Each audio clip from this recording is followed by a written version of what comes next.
أعوذ بالله من الشيطان الرجيم. بسم الله الرحمن الرحيم. ولما دخلوا على يوسف آوى إليه أخاه قال إني أنا أخوك فلا تبتئس بما كانوا يعملون. فلما جهزهم بجهازهم جعل السقاية في رحل أخيه ثم أذن مؤذن أيتها العير إنكم لسارقون. قالوا وأقبلوا عليهم ماذا تفقدون؟ قالوا نفقد سواع الملك ولمن جاء به حمل بعير وأنا به زعيم. قالوا تالله لقد علمتم ما جئنا لنفسد في الأرض وما كنا سارقين. قالوا فما جزاؤه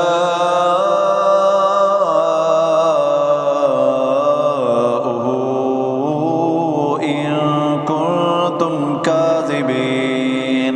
قالوا جزاؤه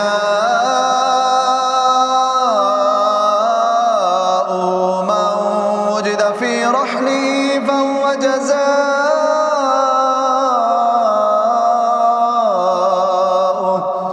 كذلك نجزي الظالمين. فبدأ بأوعيتهم قبل وعاء أخيه ثم استخرجها من وعاء أخيه كذلك كدنا ليوسف ما كان ليأخذ أخاه في دين الملك إلا أن يشاء الله نرفع درجات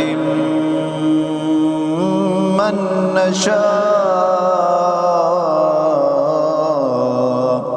وفوق كل ذي علم عليم. قالوا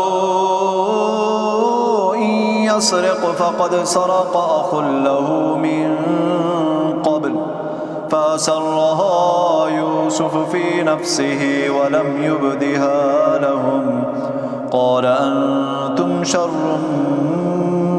مكانا والله أعلم بما تصفون. قالوا يا أيها العزيز إن له أبا شيخا كبيرا فخذ أحدنا مكانه